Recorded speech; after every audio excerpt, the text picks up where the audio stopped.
6, 2016. Look at that, man. Oh, goodness. You can hear the crisp.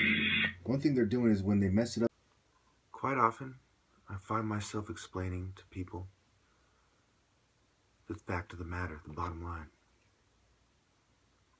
I'm going to take a screenshot of my notes that sum up most of my key points about why sparring shows who's the top martial artist. I think, to put it very simply, is there's a difference between fighting and killing. Combat is for killing, and if somebody happens to survive, they're very lucky. It's like surviving being shot. If you got into a fight with somebody in high school, for example, and you got beat up, and someone says, "You're lucky you're not dead," you would look at them like, "What the hell are you talking about? We were fighting. We weren't going to war." I say it again. You would say, "What the hell are you talking about? We were fighting. We weren't going to war." But if you engaged me in a way that I could justify killing you, and I stabbed you 38 times, and by some fucking miracle, stabbed in the heart, the kidney, the liver, the guts, the intestines, you know, the carotid artery, the femoral artery, and you're stabbed in all these vital places, and you're a bloody mess on the ground, and somehow you survive, they'll say, "Wow, you're lucky." And you would say, "Yes, I am lucky. Because we weren't just fighting. He was fucking going to war on me." Fighters deserve their credit. They go through a lot of training. They go through a lot of pain. They do some similar exercises to the ones that I do. I never said they don't deserve their credit. I've always been offended that they seek to take my title, or people seem to confuse. You know, it's not really these individual fighters who are doing it, because they call themselves fighters. Like Daniel Cormier, he said, "I'm one of the best fighters, you know, pound for pound," or whatever. That's fine. I have no problem with that. It's when these propaganda, psyop, theater, movie bitches, you know, the businessmen, the people, you know, the military and so on, they try to take away what is rightfully mine for political reasons. They say it's not in America's best interest for this man to go down in history as the top martial artist in American history. Can you see how that bothers me? Can you see how that's not fair? And can you see how it's more than just me, you know, getting my fame and glory, which is fairly important, but not as important as what really bothers me, is them denying me my unadulterated, you know, my rightful place to spread my views, to make my arguments. So people wear my t-shirts and they adopt my philosophies like they have Bruce Lee's. I should have my following. I should have my respect. I should have people who realize why I am right and who associate my martial arts prowess and excellence with my superior philosophy. Instead, I have people saying stupid, nonsensical things. And we always go in circles. They say, "Well, you're not as good as you think you are. Well, find someone to beat me." They can't. Show me someone you think that could beat me. They can't. If someone doesn't come out publicly, then even if by some miracle they could beat me, which is laughable, okay, but if they don't, then why do they have a problem with me saying I'm the best? No one who hasn't accepted my challenge and beaten me should have a problem with me saying I'm the top martial artist. And when you add that I've been fumed and drugged and persecuted for my superior political views, it is absolutely atrocious for anyone to have a problem with that. Not only am I the best in American history, and I've done what no one else has ever done, but I deserve my rightful place so humanity can get the help that they need. Humanity deserves the true martial artist to take his throne on this planet. Society deserves a chance to see through the propaganda, to make an honest choice. You can't screen people out with eugenics fairly, and I don't agree with eugenics, mind you, without giving them a chance to hear the truth and make an informed decision. You people have a problem with information. You're disinformation, misinformation, misdirection bitches. You don't like informed consent. That's why you're covertly drugging me. That's why you coerce people. That's why you trick people into signing things. You like to misinform and mislead and pretend that it's all on the up and up. You don't give people a fair shake in life, and then you fucking sterilize them, drug them, and screen them out. How can any... So it is big pharma, and they spend tons of money on marketing and propaganda, and where it overlaps with military intelligence operations. Ashton Carter, Stanford University, Rockefeller University, the Ford Foundation. All you people came together to deny me my rightful place. With Big Pharma, with the chemists, with the secret societies. You may very well win and accomplish what you set out to accomplish. But you will always be lowly scum that deserve to be executed. I did not mistreat you and your families. I didn't rip you off. I didn't suppress your, any good medicine you have. I simply told the truth and stated my opinions when I wasn't sure about the truth. These things need to be discussed, not suppressed. I need to be heard, not silenced. People need to be treated fairly, not cruelly and harshly. Now, I apologize, and I made a video about this before, and I don't like apologizing, but I accidentally deleted it, so I'm going to have to say it again. I apologize to the whites and the Asians and the good Jews and anybody, the people who aren't involved in the New World Order. Not all of them. The whites who are guilty, shame on you. The Jews and the Asians who are guilty, shame on you. But any innocent people, any gay people who aren't involved in the New World Order, especially Christians, I don't have a problem with you. It is the enemies of God and humanity that I have a problem with. To everyone else, I'd say get out of the way and let whatever may happen, happen. And again, I made a disclaimer. I'm not necessarily going to be violent. I just vent my anger and my frustrations. I'm not going to hurt anyone anytime soon. Not going to hurt myself anytime soon.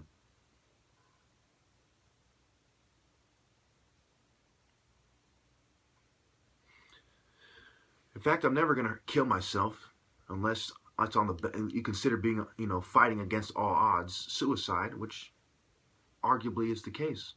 When I was younger, I used to argue with my brother. Well, not a whole lot, once or twice, about whether or not Jesus had committed suicide. As far as his flesh, right? I said, look, he knew that they were going to kill him, and he still went through with it. That is a form of suicide, right? You have to shoot yourself in the head. Imagine you tie yourself to the train tracks in a place this train won't stop in time, and you do it a day ahead of time. The train comes, say that no train passes for a day, which, just for the sake of argument. The train comes, it kills you. You committed suicide. There's many ways to commit suicide. Doing something that you know is going to kill you, regardless how noble it may or may not be, is committing suicide. You can argue that me making these videos was committing suicide.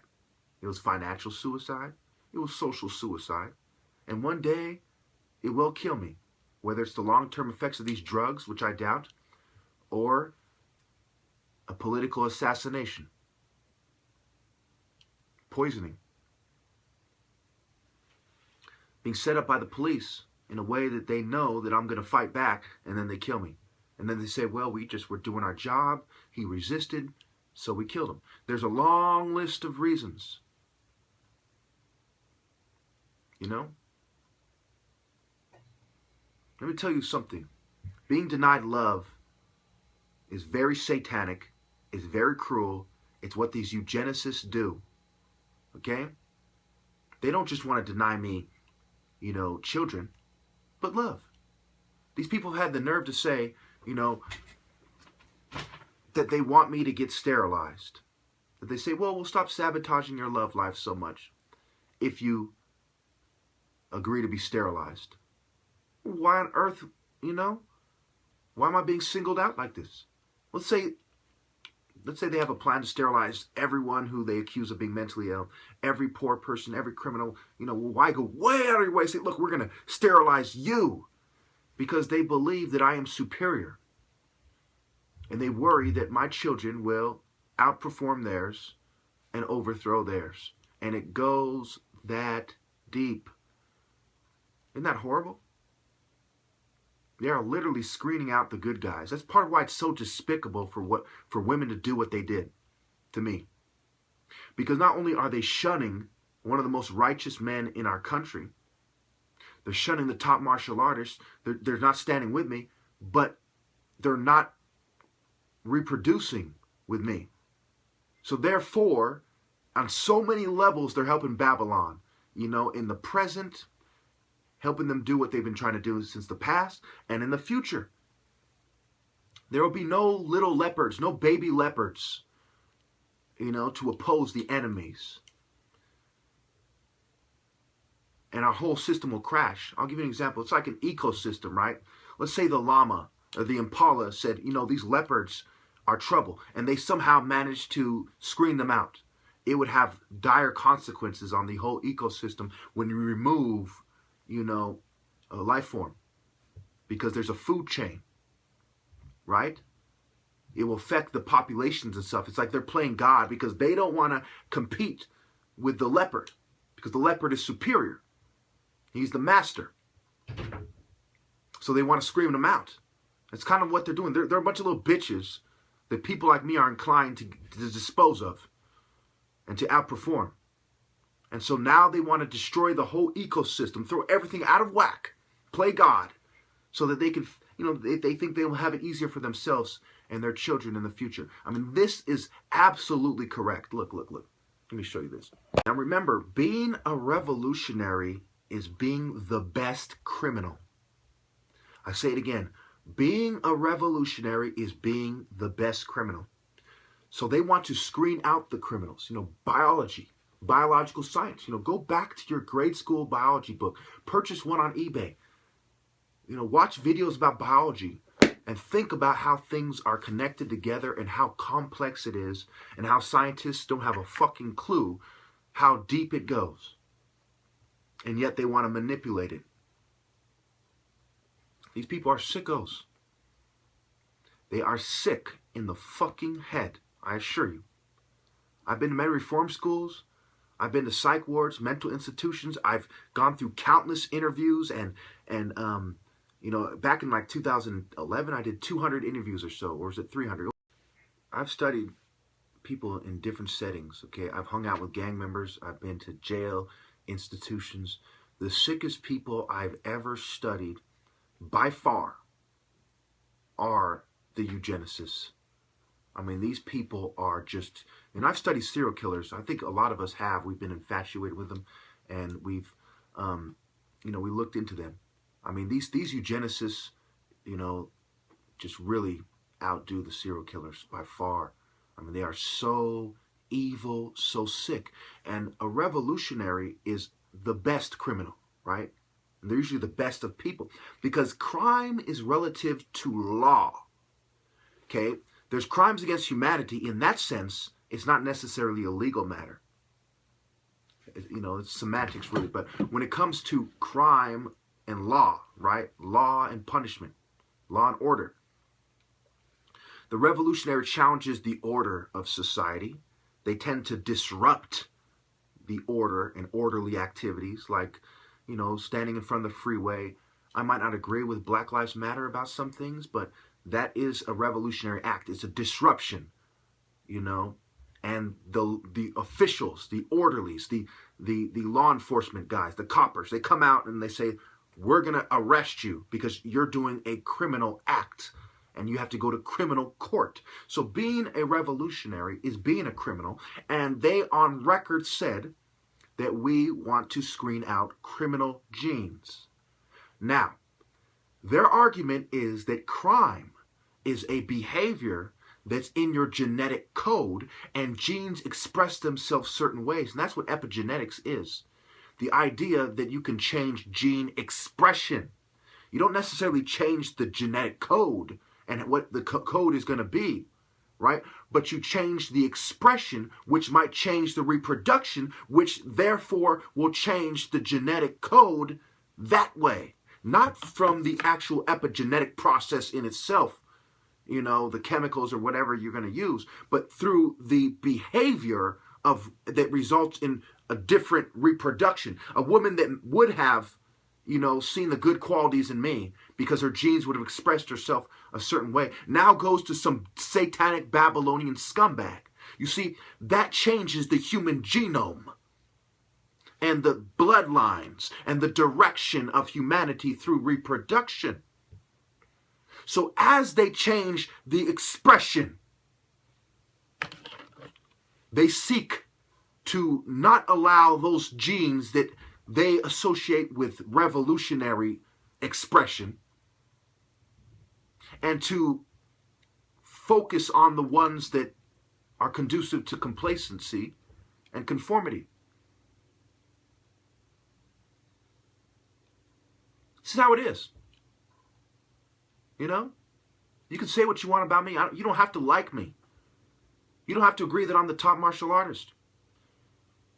You don't have to agree that I'm a good-looking guy. I'm smart. You don't have to agree with any of that.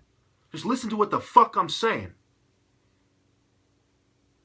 These are fucking scoundrels. These are sickos. These are sick, mass-murdering, fucking serial killer dogs. These are serial killers who have graduated to the level of mass murder. If we were to make a serial killer pyramid, on the bottom level would be serial killers who would have killed more than one person, who attempted to kill one person but were caught. It's the bottom of the chain, right? They are a serial killer because they tried to kill that person. And they intended to kill. Who they are is a serial killer. At the top of the fucking pyramid would be eugenicists. They've managed to blend into society at the highest level, where they operate with impunity and murder millions of people in a ritual fashion. And any cooling off period may or may not be thrown out the window because there's no need for it. Why do serial killers go through a cooling off period? It's not part of the ritual. It's part of their technique. It's part of the process. Part of how they get away with it and how they throw off law enforcement. If there's no need for that, there is no cooling off period, but they're still a serial killer. That's still who they are. These people are fucking sickos.